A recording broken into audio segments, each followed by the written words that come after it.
Uma pesquisa Ibope encomendada pela Confederação Nacional da Indústria aponta que 44% dos eleitores se disseram pessimistas com a eleição presidencial deste ano.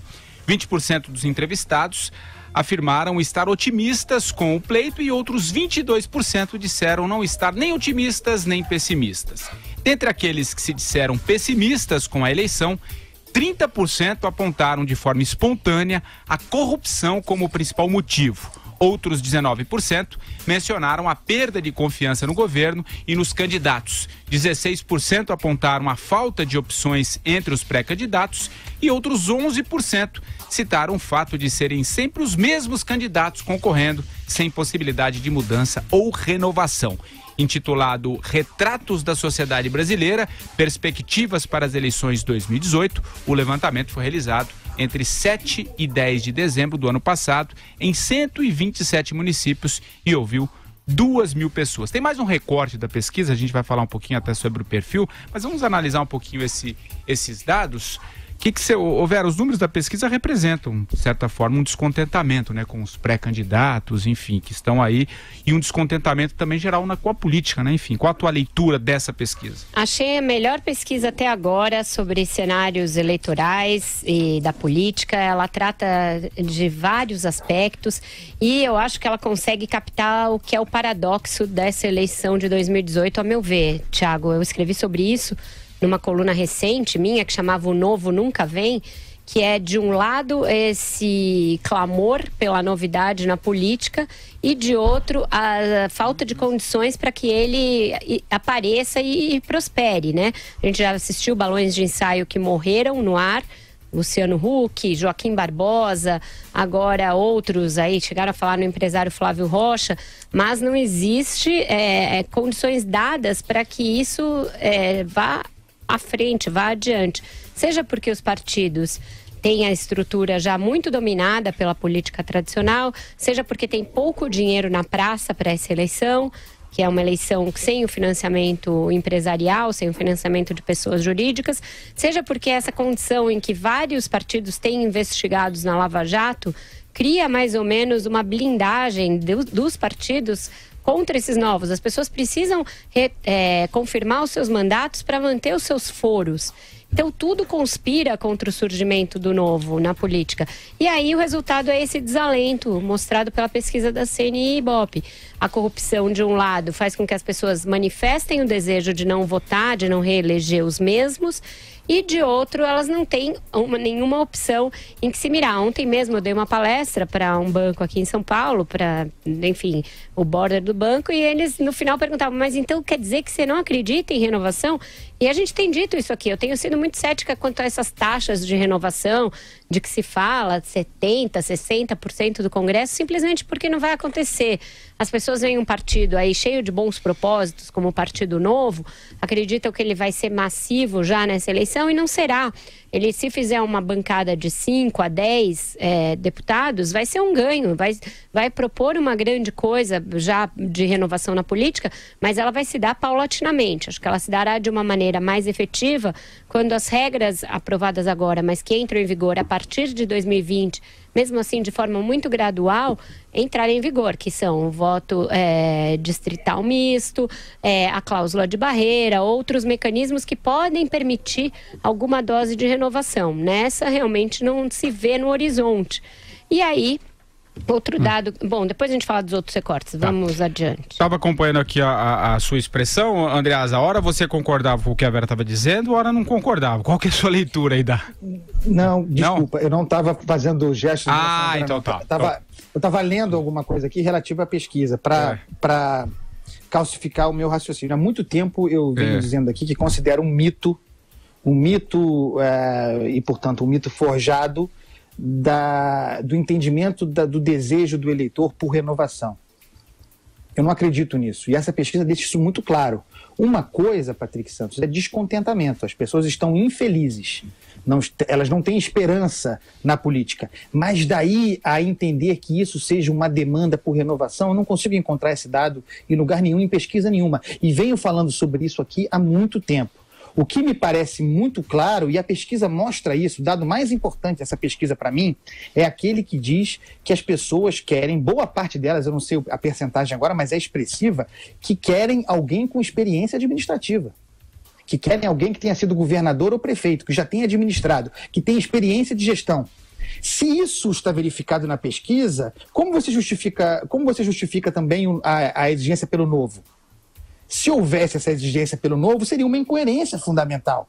Ocorre que, aí está a minha tese, não tem exigência pelo novo. Isso não é uma coisa importante, não é uma agenda do brasileiro. O que o brasileiro quer, Patrick Santos, sobretudo depois da experiência desastrosa com a Dilma Rousseff, inexperiente, em certo sentido novo, nunca havia administrado nada.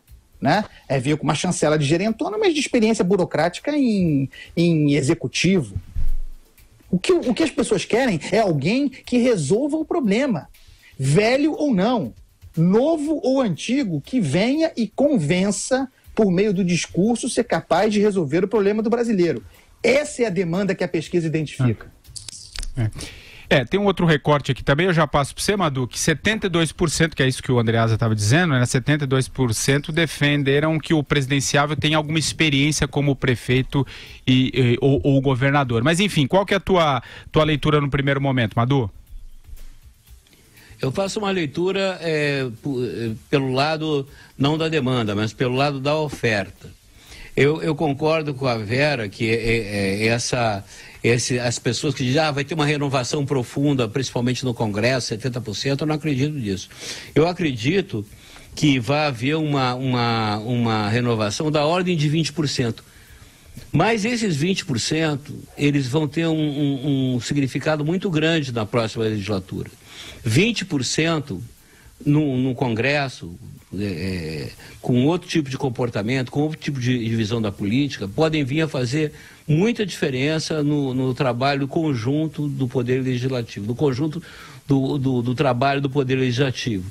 E isso me dá um certo otimismo, né? Ao contrário aqui do que a gente estava vendo na pesquisa.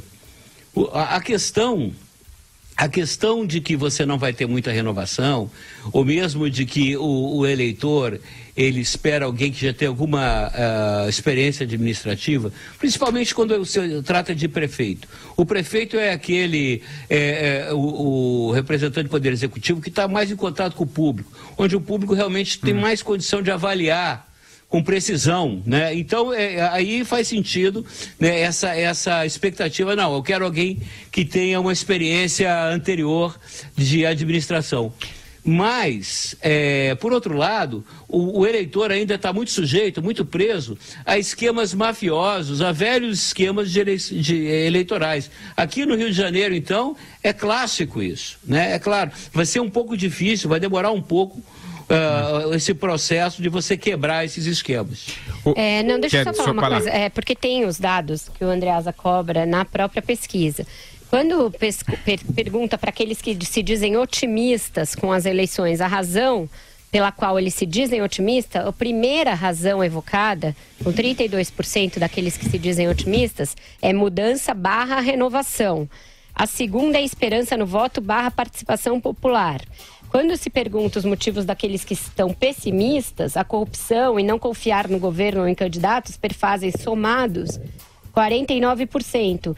Se somar isso com quem diz que não tem opção entre os pré-candidatos, portanto, os candidatos, aqueles já postos, estão aí. São mais 16%. Então, isso já são 55%. Essa coisa que ele falou sobre a experiência é uma pergunta específica sobre isso. É os 72%, né? E não são 72%. É pergunta assim, é importante que um candidato a presidente tenha experiência como prefeito ou governador? Eles propõem isso. Não é que as pessoas de livre e espontânea vontade citam a experiência como atributo. Aí, 47% concordam plenamente com essa afirmação. Outros 25% concordam em parte, mas aí tem o rol das pessoas que discordam totalmente ou em parte, também totaliza 25%, é um percentual alto se comparar com eleições anteriores. E quando você pergunta, aí sim, para a pessoa elencar quais atributos ela considera importantes, para um presidente da República especificamente, ser honesto, não mentir em campanha, aparece com 87%, nunca ter se envolvido em casos de corrupção com 84%, transmitir confiança, etc, etc. E aqui não consta a coisa da experiência anterior como político. Então, eu acho que existe sim esse desejo na sociedade por renovação, ele é difuso, ele uma hora se ancora em Bolsonaro, outra hora se ancora na busca por um outsider, mas eu acho que depois de tudo que a gente viu aí de impeachment e tudo que se sucedeu com o governo Temer, essa grande reprovação do governo Temer, esse desalento que existe a despeito da melhora da economia, é evidente que tem um clamor por mudança. Eu acho que essa é uma eleição com um viés de mudança. O Andreasa, rapidamente, que a gente está super apertado aqui para a gente ir para a nossa janela. Vai lá. Não, é só para o seguinte, vocês falaram, porque a ligação caiu, vocês falaram sobre a questão dos partidos, a identificação com os partidos aí? Ela é nula, né? Mas não falamos especificamente. Não, vocês viram o seguinte, ela é nula de modo geral, Patrick, mas o PT tem 19%. 19% dos entrevistados se identificam com o PT. Não é 19% do total, é 19% daqueles que acreditam em algum partido que são minoria. Então é uma minoria da minoria. 19% dentro dessa minoria, né? É isso. Dos que acreditam. Mas 19% nesse conjunto é significativo, considerando que os outros são PMDB. O PMDB aparece com 6%, depois o PSDB e de resto mais nenhum.